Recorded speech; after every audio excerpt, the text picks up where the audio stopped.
La promesse était belle, des tarifs dentaires quasiment divisés par deux. Aujourd'hui, une centaine de patients de la clinique dentaire low cost Dentexia déchantent. Certains ont payé par avance, mais n'ont jamais eu les soins et pour cause. Dentexia a dû déposer son bilan, victime d'une cabale de la part de la profession, dénonce ses dirigeants. En attendant, les patients floués viennent de monter un collectif. Ils envisagent de contre-attaquer en justice. Dentexia ou l'histoire d'un naufrage, c'est une enquête de Daniel Pajon et Sandra Miel. Les Pisano font partie des premiers à être montés au créneau. Tony avait pris contact avec le centre Dentexia de Grange-Blanche en octobre dernier pour se faire poser 3 dents sur pivot dès le début, les premières interrogations. Le deuxième rendez-vous, on était sur la route, on était à 5 minutes de l'arrivée à la clinique et on nous appelle en disant que le médecin a dû partir en urgence ou parce qu'il était malade ou voilà. Ensuite, une deuxième fois, ça a été un rendez-vous décalé parce qu'il n'y avait plus de dentiste. Alors, je sais pas moi, c'est comme si vous allez dans une concession automobile et on vous dit « Ah, bah il n'y a plus de voiture ». Et toujours aucun soin, malgré l'échec en cours d'encaissement. Donc en fait, on a un total à payer de 6 242, à la charge des patientes 5 690.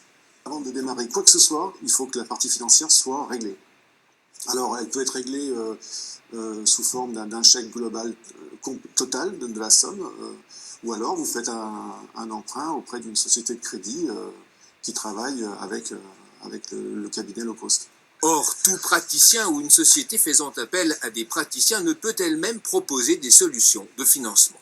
J'ai devant moi 5 lettres qui sont issues uniquement du courrier d'aujourd'hui et qui malheureusement portent tous et toutes sur le problème Dentexia. Idem, demander le paiement des travaux au moment du devis est formellement interdit. Le règlement ne doit intervenir et la capitale n'agira à ce moment-là que quand les soins sont terminés. C'est-à-dire qu'il est impensable pour quiconque de faire tout régler d'avance. Pascal Station, le fondateur de Dentexia, nie en bloc. On ne verse pas l'intégralité. Arrêtez de répéter les conneries qu'on voit. On ne verse pas l'intégralité. Il n'y a personne qui paye la sécu. Comment vous pouvez imaginer qu'un patient paye la sécu d'avance? Ça n'existe pas. Parallèlement, dans les centres dentaires, tout vise à convaincre les patients d'accepter de gros travaux.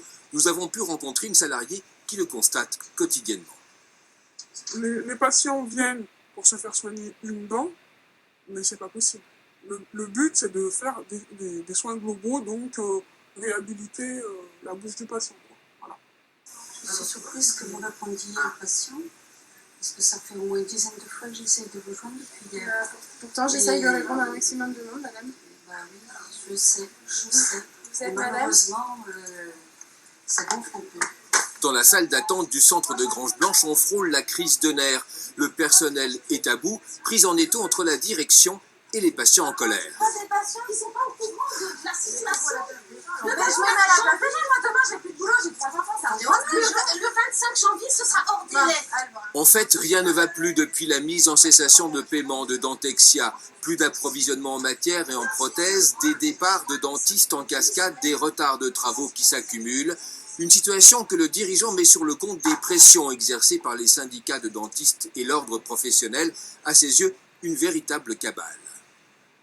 Les fournisseurs du dentaire qui, en général, fournissent dans la journée des produits de très haute qualité ont refusé de nous livrer par peur du boycott. Le boycott, ça veut dire que dès qu'un fournisseur français livre Dentexia, eh bien, la totalité de ses clients refuseront de lui passer désormais des commandes. Ah non, les fournisseurs ne faisaient aucun boycott par rapport au centre Dentexia. Les fournisseurs, ils nous fournissaient un matériel, mais ils attendaient une contrepartie, donc le règlement. Mais il y a plusieurs de nos fournisseurs qui n'ont pas été forcément payés. Et donc, on arrive à un stade où forcément, si vous avez une ardoise, vous arrêtez de fournir votre client, quoi. Depuis novembre, c'est le mandataire judiciaire qui part aux dépenses les plus pressées. Conséquence, pour certains patients, ce sont des années d'économie qui risquent de partir en fumée. Un repreneur serait en vue. Son projet sera examiné vendredi prochain devant le tribunal de commerce d'Aix-en-Provence.